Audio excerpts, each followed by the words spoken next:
Boa noite, galera. Tudo bem? Hoje à noite a gente vai começar, né? Mais um estudo aí na parte da física, né?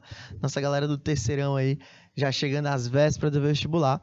Lembra que a aula passada eu comentei com vocês que esse semestre é curto, né? Esse semestre aí tem Copa, né?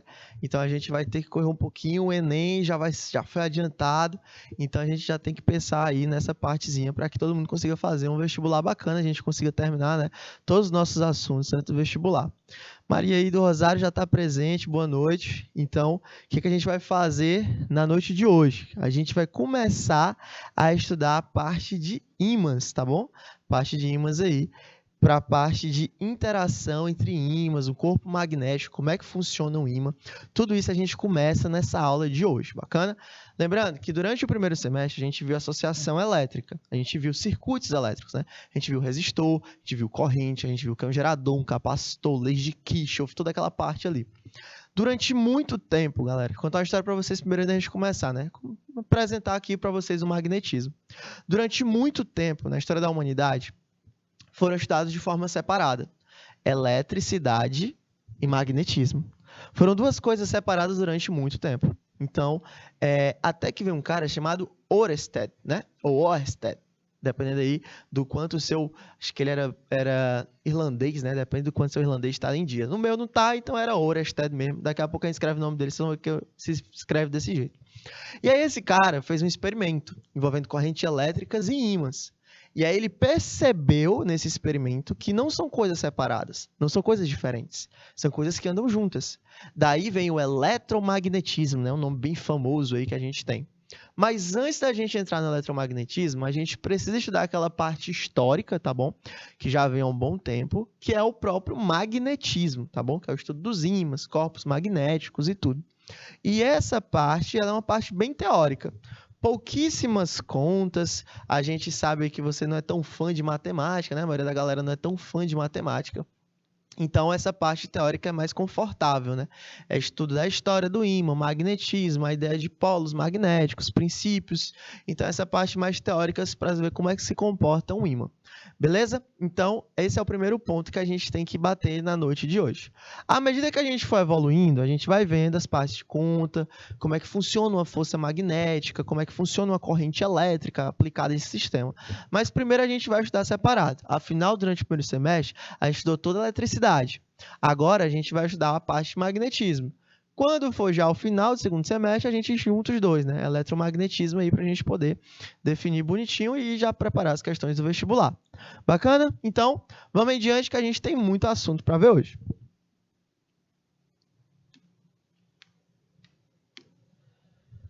Tá, a primeira parte da nossa noite é o estudo do ímã. O ímã é o aparelho magnético que tem mais características, né? Eu acho que é o aparelho magnético que tem mais, como é que fala? Mais classificações e mais conhecido também, né? Quando eu falo de magnetismo, na mesma hora você lembra de ímã. É natural você lembrar de ímã, porque o ímã, ele é uma coisa que está atrelada ao magnetismo. Até porque não é um objeto raro de se encontrar, né? A gente encontra tanto na forma natural quanto na nossa casa, ou então em aparelhos eletroeletrônicos, então é uma coisa bem utilizada no nosso dia a dia. Mas afinal, o que é um ímã? Ímã, ou imã, né, em português europeu, é um material que tem a capacidade de magnetizar ou atrair materiais constituídos de ferro. Primeira coisa que tem que entender, magnetizar. O ímã, ele pode magnetizar qualquer coisa. Todo aparelho que entre em contato com o ímã, desde que seja um ímã compatível ao seu tamanho, ele pode adquirir propriedades magnéticas temporárias. Então, o ímã tem essa possibilidade de magnetizar as coisas. Segundo ponto, atrair materiais construídos de ferro, cobalto e níquel, ou qualquer outro tipo de metal, né, que possua aquela parte chamada de elétrons. O que ele tem de importante aqui? Atrair. Beleza? O ímã, primeira coisa que vocês têm ideia, o ímã, ele não tem poder de repulsão. Não em relação a metais, tá bom? Ele tem poder de repulsão em relação a outros ímãs, mas em relação a metais, o ímã, ele tem um poder de atração. Então, ele sempre vai atrair materiais constituídos de ferro, cobalto e níquel. Isso se deve ao magnetismo, bacana? Isso se deve ao fator de magnetismo que o ímã vai ter. Magneto, assim como o personagem de quadrinhos, né? Quem gosta de histórias em quadrinhos como eu, é uma homenagem, tá bom? Dada lá pela galera da Marvel, né? Pelos criadores da Marvel, a o lugar originalmente dado, né? O nome dado originalmente ao ímã. Lembra lá que o grande vilão da Marvel, né? Tem o poder de mexer com metais, então ele consegue atrair o metal, afastar o metal, então ele tem esse poder. Logo, o Magneto é o nome que foi dado ao ímã originalmente. Por quê? Porque esse ímã ele foi encontrado naturalmente numa região chamada de Magnésia, tá bom? Que existia na Grécia. Então, lá naquela época, a galera percebeu que existiam pequenas pedras com poderes, né, de atrair metais. Então, eles deram a essas pedras da região da Magnésia o nome de magneto, tá bom? Então, você tem essa formação de magnésia essa região da magnésia dentro do nosso sistema, para que você possa ter aquela região como fundadora, né? Como o berço da descoberta, onde você teria esses ímãs, essas pedras com materiais magnéticos, tá bom? Ímãs naturais, que a gente chama. E aí a eles foi batizado o nome de magneto, tá bom? E aí existem dois tipos de ímã. Quais são os tipos de ímãs que a gente tem? A gente tem o ímã natural, ok? A gente tem essa parte do ímã natural, que é justamente essa parte do magneto, aquele ímã que foi achado na região da magnésia e tudo. E o ímã artificial, bom? A gente descobriu que o ímã é muito útil para algumas coisas, como aparelhos eletroeletrônicos, transporte de materiais, tudo isso o ímã tem uma forte participação. Então, o que é que os caras fizeram? Pô, a gente precisa de ímã, mas na natureza não tem tanta abundância assim. A gente precisa achar uma forma de produzir ímãs artificiais, para que sejam úteis na nossa formação. Então, eles fazem ímãs artificiais, tá bom? Que é aquele que resulta na fabricação feita mediante a utilização de materiais que possuem propriedades magnéticas. O que foi que eu falei para vocês no começo da aula? Que todo ímã tem o poder de magnetizar, ou seja, todo ímã pode fazer um outro ímã surgir, justamente porque eles têm essa parte aí de magnetização. Então, quando eu pego um ímã e consigo fazer com que esse ímã gere novos ímãs, eu tenho ímãs artificiais gerados a partir de um ímã natural. Isso faz com que eu tenha um suprimento, né, de ímãs para necessidades que eu tenho em relação a aparelhos do nosso dia a dia, tá bom?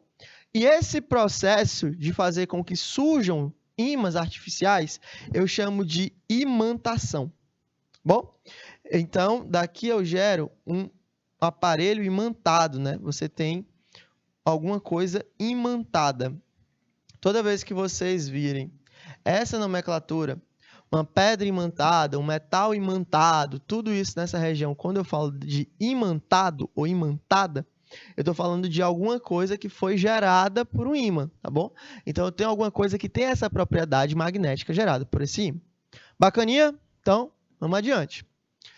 Beleza, sabendo um pouquinho sobre a história do ímã, da região da magnésia, você tem um magneto, você tem ímãs artificiais, ímãs naturais, tudo isso dentro do meu sistema. O que é que eu tenho a ver com isso quando você tem essa região?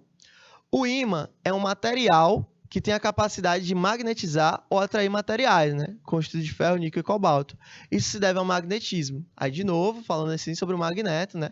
Originalmente encontrado na região da Grécia e da Magnésia. Quando isso acontece, eu tenho o seguinte fato dessa propriedade, beleza? Eu tenho o seguinte fato dessa propriedade. O ímã, ele tem uma propriedade chamada de independência de polaridade, beleza? O que é que isso tem a ver com a parte de independência de polaridade? Todo ímã tem dois polos independentes. Bacana? Isso é a primeira coisa que você tem que entender. Todo ímã possui dois polos independentes. Um polo chamado de polo norte e outro polo chamado de polo sul. Beleza? Então, você tem polo norte e polo sul. O grande problema em relação a isso aqui, por que que você tem polo norte e polo sul dentro desse sistema? E isso é um problema. Porque a galera que quando está começando a estudar ímã, quando vocês estão agora, tende a associar o polo norte a uma coisa positiva e o polo sul a uma coisa negativa. Parecido lá com os elétrons de um corpo elétrico, né? Lembra lá que os elétrons, os átomos são constituídos de partes positivas e negativas, prótons positivos dentro do núcleo e tudo, e elétrons negativos na eletrosfera e tal. Bom, primeiro ponto, você não pode fazer essa associação. Por favor, eu nunca lhe pedi nada na minha vida, estou pedindo agora. Não faça associação de polo positivo com polo negativo, tá bom? Como o caso de uma pilha, como a gente já viu em geradores, ou polo norte e polo sul de ímãs. Não é a mesma coisa. Polo norte não é o mesmo polo positivo, polo sul não é o mesmo polo negativo. São coisas independentes, tá bom? Uma não tem nada a ver com a outra, uma é eletricidade, a outra é magnetismo. Então, eu quero que vocês entendam primeiro isso. Polos são separados, polo norte e polo sul. Além disso, eles são independentes. O que significa aqui, ó? Ímã atrai o ferro independentemente da polaridade. Quando eu falo dessa parte de independência de polaridade, é porque não importa qual polo o ferro seja aproximado. Seja do polo sul ou seja do polo norte. Sempre vai ter quê? Uma atração. Sempre vai ser uma atração entre o ferro e um dos polos, tá bom? Então, foi o que eu falei para você lá no slide passado, quando eu disse sobre o poder da atração, né, dos polos, quando ele fala sobre o fato de um metal sempre atrair materiais de propriedade metálica, né?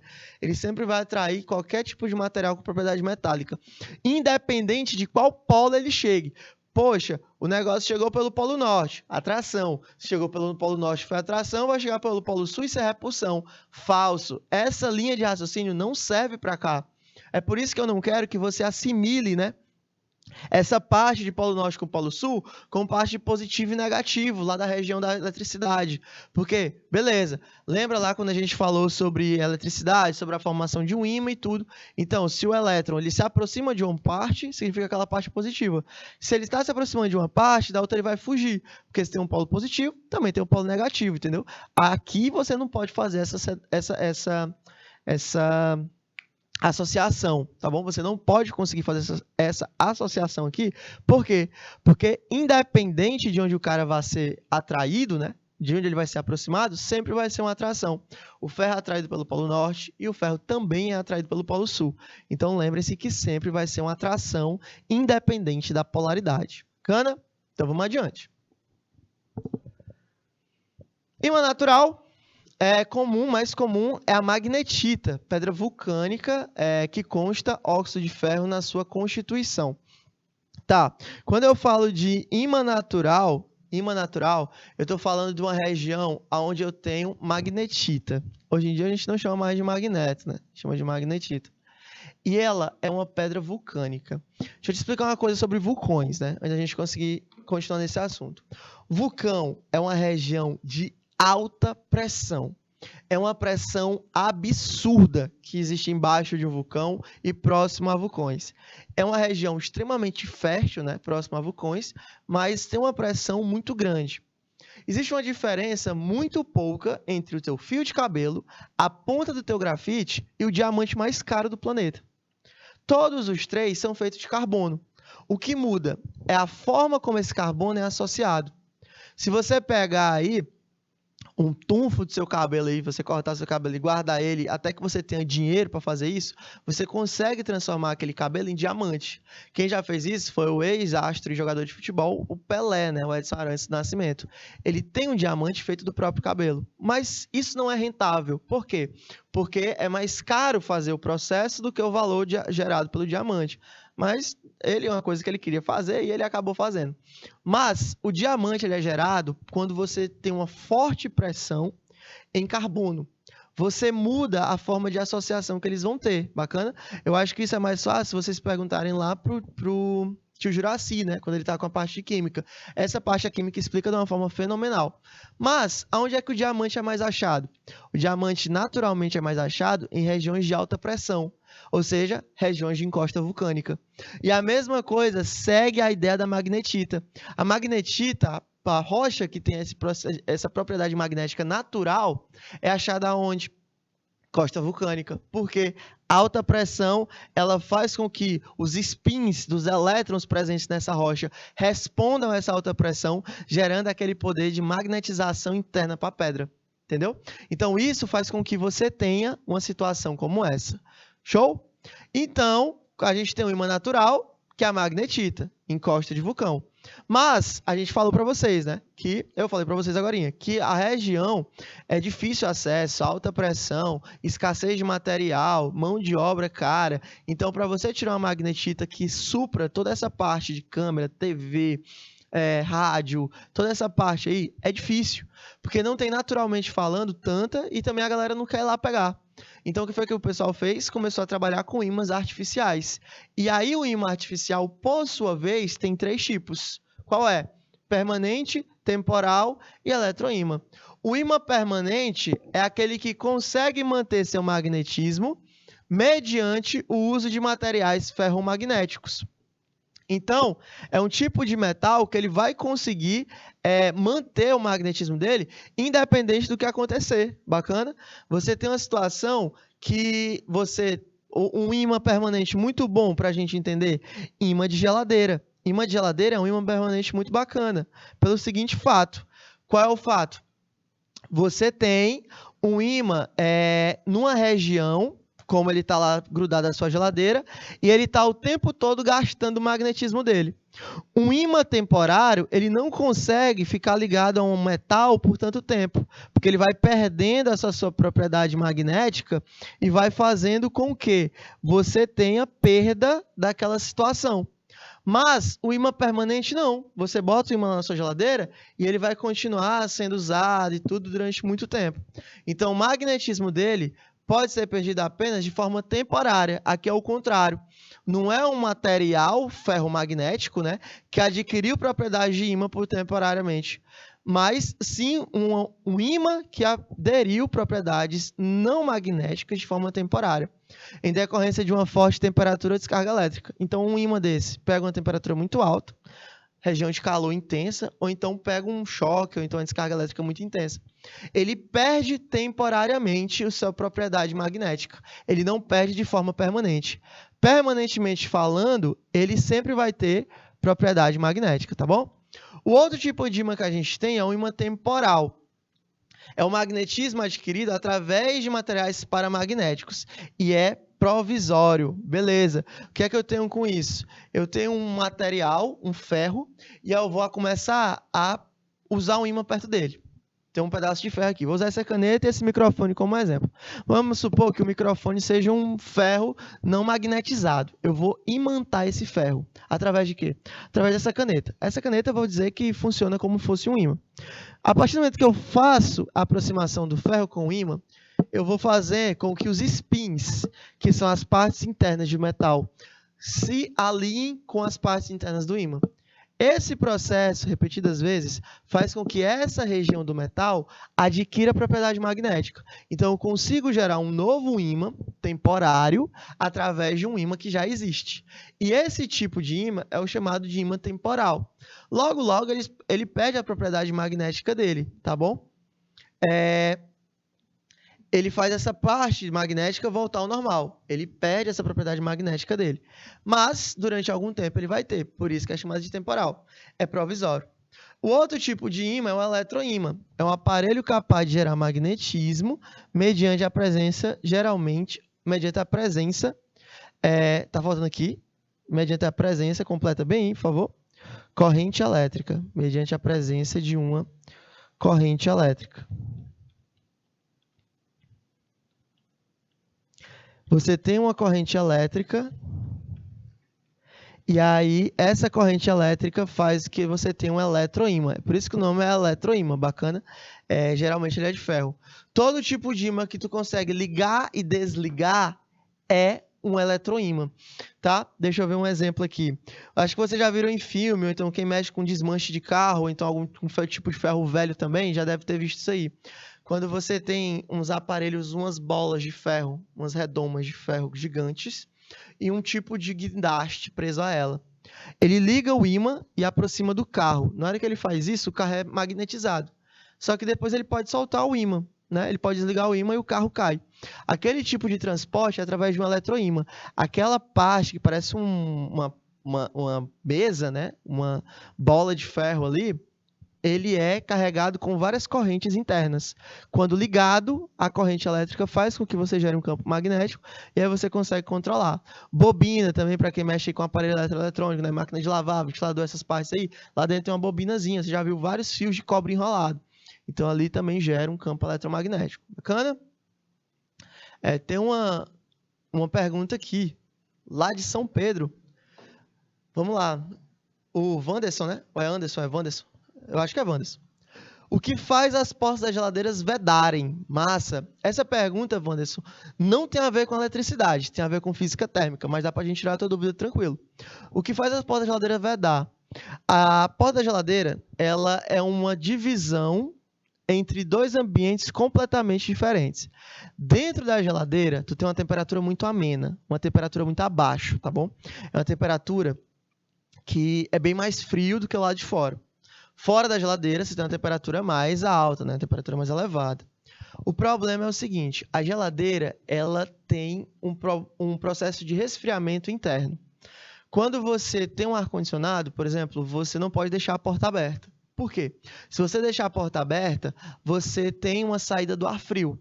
O ar frio vai sair através da porta e o ambiente nunca vai esfriar de uma forma completa. E o ar-condicionado vai continuar consumindo energia elétrica e tudo. Dentro da geladeira é o mesmo raciocínio. Se você deixa a porta aberta, o ar frio desce. Tanto é que você vê ali pelos seus pés, né? Aquele ar mais frio, mais denso, ele sai por baixo. Só que o volume da geladeira não muda porque o ar saiu. O ar frio saiu para dar entrada a um ar quente que estava do lado de fora. Aquele ar quente entra, e aí tu fecha a porta da geladeira. Se tu for tentar abrir imediatamente a geladeira, tu vai ver que tu vai aplicar uma força muito maior, Wanderson. Beleza? Por quê? Porque aquele ar quente que entrou está sendo resfriado pelo motor da geladeira no momento que tu fecha a porta. E aí você tem um choque. Tem um ar frio que já estava lá, tem um ar quente que chegou e tu gerou uma zona de baixa pressão. Lá dentro, a pressão agora que o ar está se resfriando é menor do que a pressão que está fora. Então, a pressão que está fora empurra a porta da geladeira. Beleza? E aí você tem aquela borracha justamente para fazer essa vedação. E aí você consegue, justamente para você não perder tanto ar, né, não gastar tanta energia.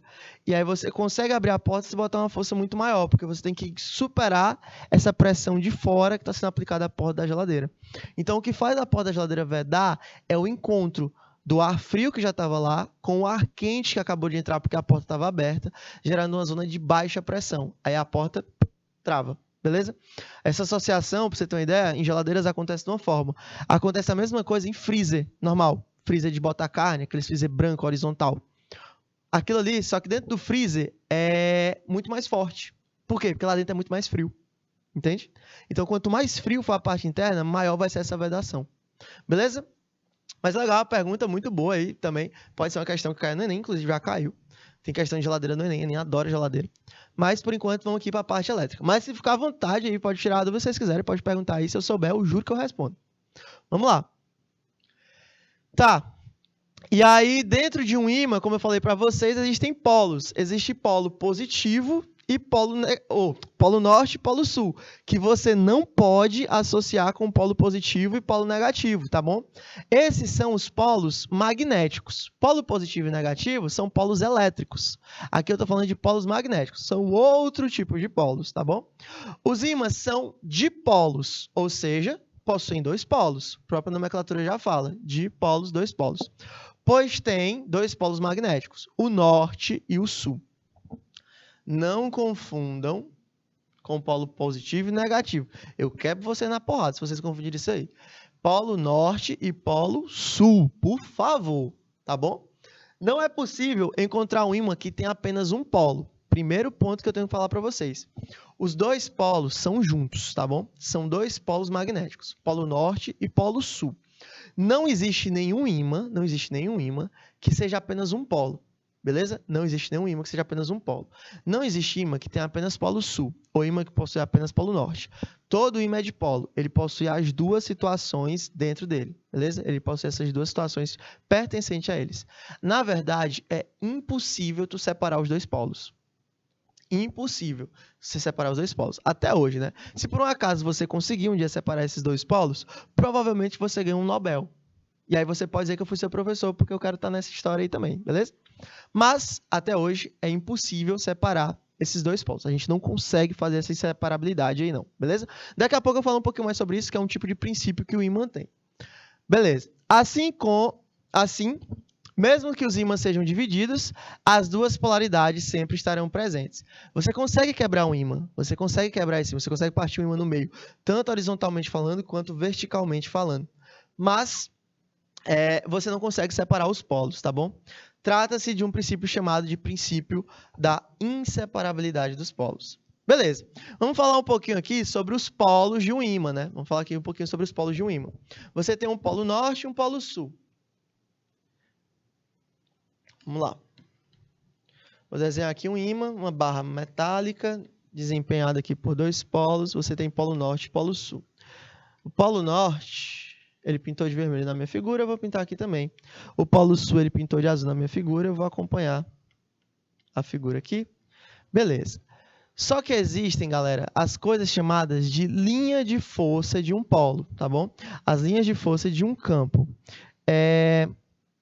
Vamos falar aqui sobre essa situação dentro do meu ímã.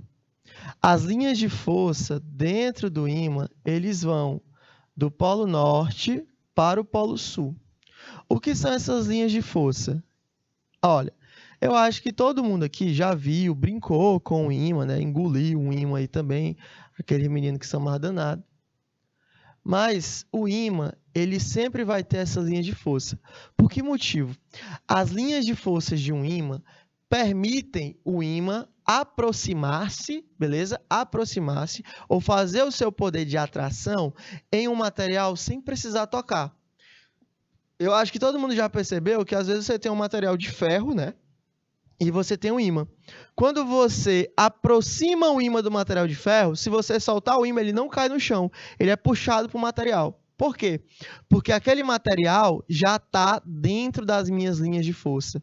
O ímã não precisa ter contato físico, para exercer força de campo magnético.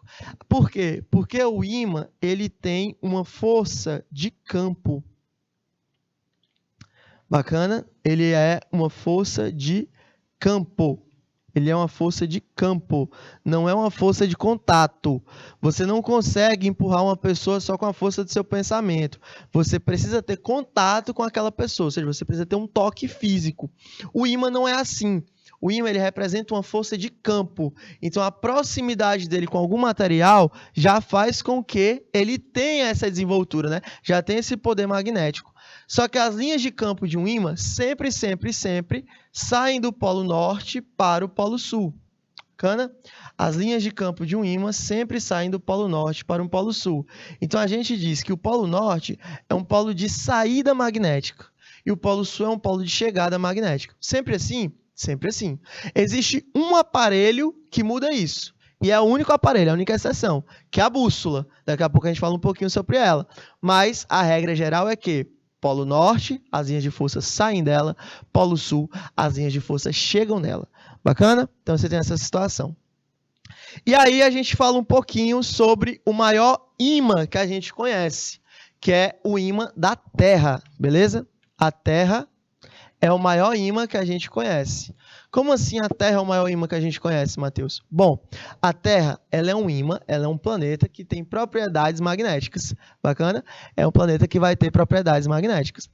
Não só, isso não é exclusivo da Terra, beleza? Marte tem seu campo magnético também. Alguns outros planetas também possuem campo magnético. Mas a Terra é o principal. Por quê? Porque a gente está nele, né? Claro, a gente está nele, então ele é o melhor que tem. E a Terra, ela funciona como um grande ímã. Ela tem o seu campo magnético terrestre. E esse campo magnético vai ser responsável por algumas coisas que a gente interage, como, por exemplo, uma bússola. Beleza? A agulha imantada, ou seja, a agulha magnetizada de uma bússola, aponta sempre para o norte geográfico. pois o campo magnético gerado pela agulha alinha-se com o campo magnético terrestre. Galera, eu vou te dar a palavra mágica toda vez que eu falar de bússola. Essa aqui é a palavra mágica toda vez que eu falar de bússola.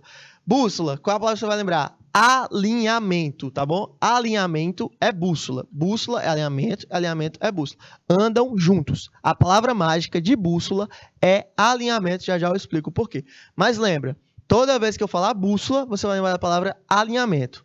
Falou bússola, alinhamento. Bússola, alinhamento. Ponto. A Terra é um ímã gigante, portanto, produz seu campo magnético. A Terra tem um problema que vai gerar uma confusão. E algumas questões vão adorar te confundir nisso aí. A Terra, ela possui 4 polos. 4 polos? 4 polos. A Terra, ela possui PNG e possui PSG. Neymar? É, Neymar. A Terra também possui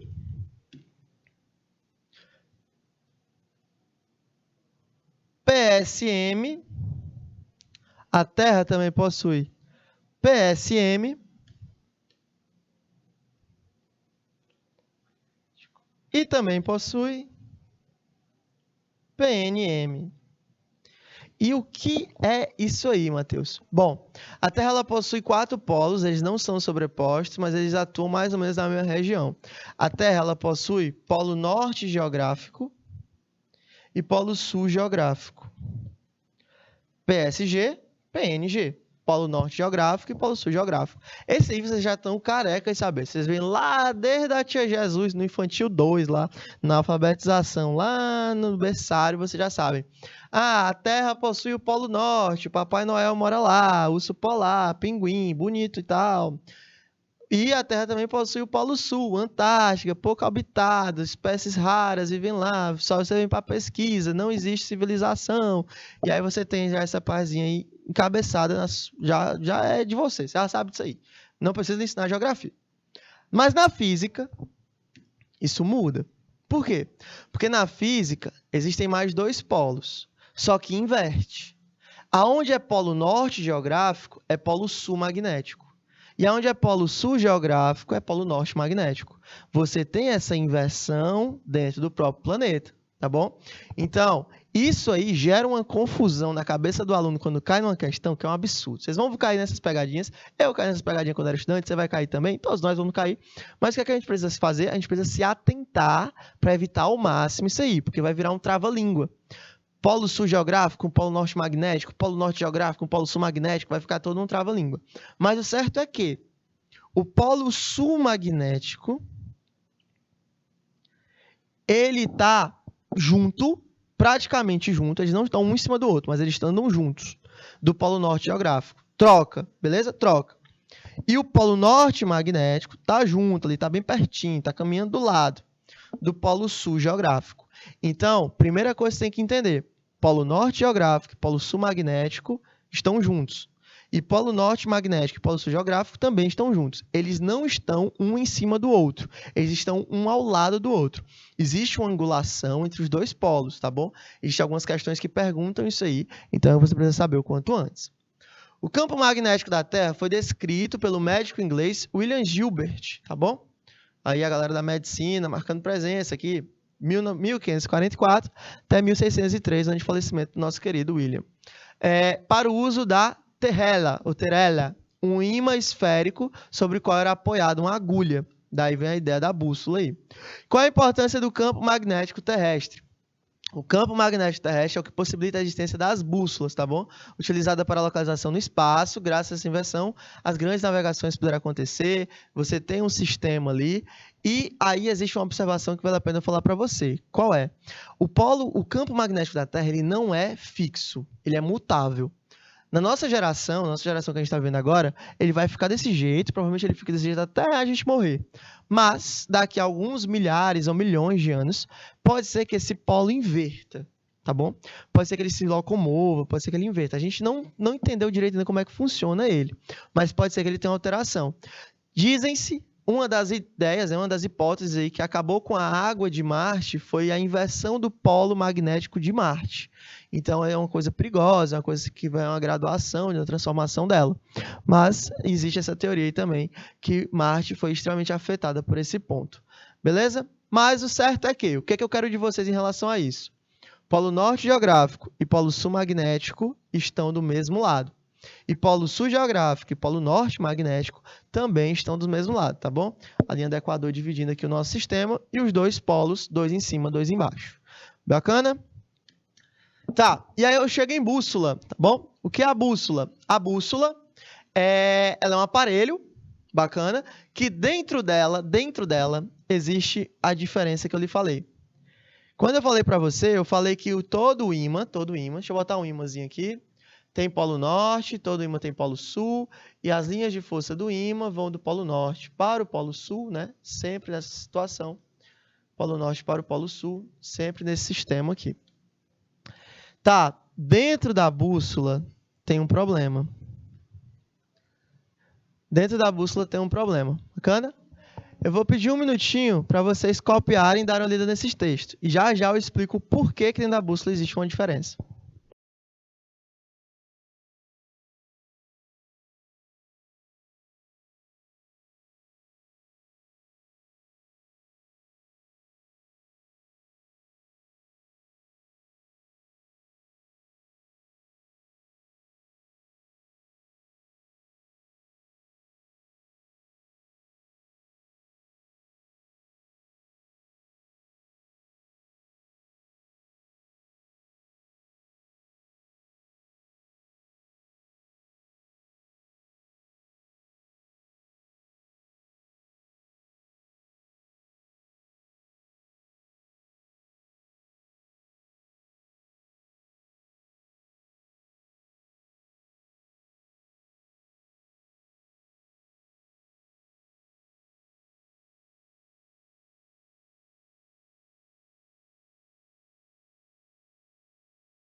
Então, galera, voltando aqui para quando eu falo da bússola, né? Esse tempo para você ler a questão. Falei para você que a palavra mágica da bússola é alinhamento, tá bom? A palavra mágica da bússola é alinhamento. A bússola, ela inverte o campo. Todo ímã vai do norte para o sul. A bússola faz o contrário, tá bom? A bússola é do contra. Não se esqueça disso. Ela tem polo sul dela e também tem um polo norte dela. E aí, dentro da agulha da bússola, essa agulha imantada, ela inverte aqui dentro. Beleza? Só acontece isso dentro dela. Só acontece essa parte dentro dela. Do polo sul para o polo norte. Beleza? E essa linha sempre vai se alinhar, essa linha de força, sempre vai se alinhar com o campo onde ela está inserida. Bacana? É por isso que eu falei. A palavra mágica da bússola é alinhamento. Você não consegue falar de bússola sem falar alinhamento, porque ela tem que se alinhar, ela tem que obedecer, ela tem que respeitar o campo onde ela vai estar inserido. Isso vale para o planeta, que é onde ela está inserida, mas também vale caso eu gere uma parte, um campo magnético mais próximo a ela. Bacana? E aí como funciona uma bússola? Por meio de uma agulha imantada colocada de uma maneira horizontal, a bússola é um objeto capaz de localizar os pontos cardeais, norte, sul, leste e oeste. Portanto, ela possui em seu interior uma rosa dos ventos que indica os pontos cardeais do planeta, tá bom? Colaterais e subcolaterais também. Isso porque ela atua sobre o magnetismo terrestre. Qual é o maior ímã que a gente conhece e respeita? A Terra, tá bom? A Terra é o nosso poderoso ímã aí, sendo atraído para a direção dos polos do planeta. A agulha, suspensa no centro de gravidade, gira de acordo com o movimento realizado. Note que ela aponta sempre para o polo norte magnético, polo norte geográfico da Terra. Beleza? Cuidado que esse texto bem está errado. Ela aponta para o polo norte geográfico da Terra. Isso porque o planeta funciona como um enorme ímã. Tá, então, quando eu tenho um planeta aqui, eu tenho o norte geográfico, eu tenho o sul geográfico, SG e NG. Quando eu ponho uma bússola, né, as linhas de força saem daqui para cá.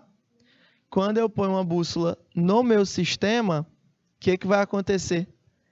A bússola, ela aponta em direção ao norte geográfico, porque essa linha da própria bússola tem que ficar igual à linha, ó, do planeta. Eles têm que se alinhar para fazer com que isso dê certo. Bacana? E aí eu tenho que a bússola sempre vai apontar para o norte geográfico. Bom? Galera, a gente está chegando ao finalzinho da nossa primeira aula, beleza? A gente falou sobre ideias de ímãs, sobre diferença de polos, sobre a inseparabilidade, a gente também começou a dar uma ideia, e sobre linhas de força. Próxima aula eu vou continuar falando sobre bússola e vou dar um exemplo de como é que ela funciona dentro do nosso sistema, que é o planeta. Bacana?